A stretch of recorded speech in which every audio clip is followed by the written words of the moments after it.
காசா மீது இஸ்ரேல் நடத்தி வரக்கூடிய கண்மூடித்தனமான தாக்குதல்கள் நம்ம எல்லோருடைய மனதை இன்றைக்கு உலுக்கிக் கொண்டிருக்கிறது. நம்முடைய மனது மட்டுமல்ல, உலகத்தையே இன்றைக்கு உலுக்கிக் கொண்டிருக்கிறது. பன்னாட்டு உரிமை சட்டங்களையும் ஐக்கிய நாடுகளுடைய கொள்கைகளையும் அப்பட்டமாக மீறக்கூடிய இந்த தாக்குதல்கள் உடனடியாக நிறுத்தப்பட வேண்டும் என்று வலியுறுத்தி மனிதநேய பண்போடு நம்மை எல்லாம் ஒருங்கிணைச்சு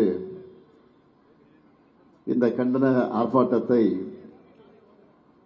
மார்க்சிஸ்ட் கம்யூனிஸ்ட் கட்சியை சார்ந்த அமைப்பு இதை எழுச்சியோடு ஏற்பாடு செய்திருக்கிறது. எழுச்சியோடு என்று சொல்வதை விட உணர்ச்சியோடு இதை ஏற்பாடு செய்திருக்கிறது. இதற்காக மார்க்சிஸ்ட் கம்யூனிஸ்ட் கட்சியினுடைய தமிழ் மாநில குழுவிற்கும்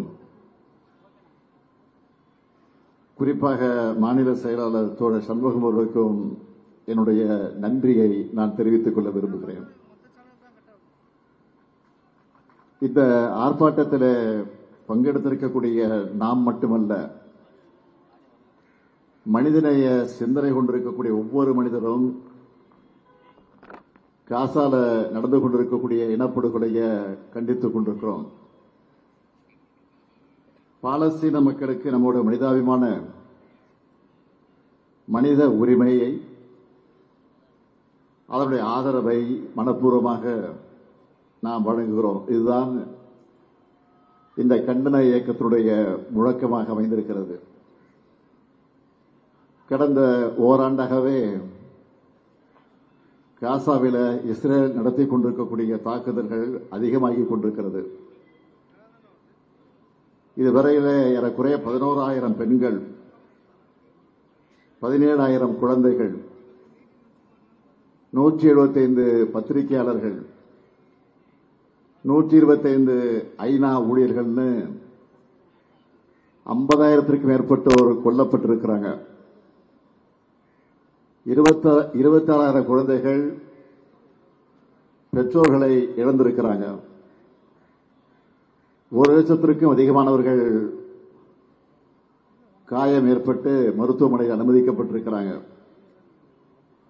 சுருக்கமாக சொல்லணும்னா, ஓராண்டில் காசாவோட பெரும் பகுதி அழிக்கப்பட்டிருக்கிறது. ஆனாலும் இஸ்ரேல் நாட்டோட ஆக்கிரமிப்பு கொள்கைக்கு எதிராக பாலஸ்தீன மக்கள் தொடர்ந்து போராடி கொண்டுதான் இருக்கிறாங்க. அங்கே நடந்துகிட்டு இருக்கக்கூடிய கொடுமைகளுக்கு ஒரு சின்ன எடுத்துக்காட்டு சொல்லணும்னா, கடந்த ஜூன் மாசத்தில் பட்டினியால் வாடக்கூடிய பாலஸ்தீனர்கள் உணவுப் பொருள் ஏற்றி வரக்கூடிய லாரியை எதிர்பார்த்து காத்திருந்தப்போ 45 பேரை இஸ்ரேல் ராணுவம் சுட்டுக் கொண்டிருக்காங்க. உணவுக்காக காத்திருந்தவர்களை உயிரையே பறிச்சிருக்கக்கூடிய இந்த கொடூரத்தை பார்த்து எல்லோருடைய இதயமும் நொறுங்கி போயிருக்கு. மனித உரிமைகளுக்கு எதிராக இழைக்கப்படுகிற கொடுமைகளை, இந்த அநீதியை கண்டிக்காம அமைதியா நடந்து செல்ல யாருக்காவது மனசு ஒப்புமா? சில நாட்களுக்கு முன்னாடி இன்னொரு செய்தி வந்துச்சு. காசாவில் மரணத்தின் விளிம்பில தவிச்சுக்கிட்டு இருக்கக்கூடிய பாலஸ்தீன மக்களுக்கு உணவுப் பொருட்கள், மருந்துகள், குழந்தைகளுக்கான பால் பவுடர்கள், அதை எடுத்துக்கொண்டு சென்ற 47 நாடுகளை சார்ந்த தன்னார்வலர்களை தடுத்து கைது செஞ்சிருக்கிறது இஸ்ரேல். பன்னாட்டு சட்டங்களை மீறும் இதுபோன்ற செயல்களை கண்டிக்காமல் நம்மால் இருக்க முடியுமா? காசாவில் நடந்துகிட்டு இருக்கக்கூடிய இரக்கமற்ற படுகொலைகள் உடனடியாக நிறுத்தப்படணும். பாலஸ்தீன மக்களுக்கு இஸ்ரேல், அவர்களுக்கு எதிராக இஸ்ரேல் நடத்தி கொண்டிருக்கக்கூடிய இனப்படுகொலை உடனடியாக முடிவுக்கு கொண்டு வர வேண்டும். இதுதான் இந்த கூட்டத்தினுடைய நோக்கமாக அமைந்திருக்கிறது. இதற்கான முயற்சிகளை இந்திய ஒன்றியத்தை ஆளக்கூடிய பாஜக அரசு வேகமாக மேற்கொள்ள வேண்டும் என்று இந்த கூட்டத்தின் மூலமாக எல்லோர் சார்பிலும் நான் கேட்டுக்கொள்ள கடமைப்பட்டிருக்கிறேன். ஒன்றிய பாஜக அரசு இஸ்ரேல் மற்றும் பிற தொடர்புடைய நாடுகளுக்கு அழுத்தம் கொடுத்து இந்த தாக்குதல்களை உடனடியாக நிறுத்த நடவடிக்கை எடுத்தாக வேண்டும். ஐக்கிய நாடுகள் சபை மற்றும் பன்னாட்டு அமைப்புகளுடன் இணைந்து காசாவில அமைதியை நிலைநாட்டவும் மனிதாபிமான உதவிகளை செய்யவும் இந்திய அரசு முயற்சிக்க வேண்டும் என்று நான் கேட்டுக் கொள்கிறேன். மனிதாபிமானம் இருக்கிற எல்லோரும் இதை வேறு ஒரு நாட்டு விவகாரமாக நாம் பார்க்கக்கூடாது. உலக அமைதி என்பது எல்லோருக்கும் பொதுவானது. மனித உரிமை என்பது எல்லோருக்கும் பொதுவானது. அதை காத்தாக வேண்டும். மானிட உயிர்கள் ஒவ்வொன்றும் விலை மதிப்பு இல்லாதது. இந்த மூன்றையும் காக்கிற கடமை நம்ம எல்லாருக்கும் இருக்கிறது.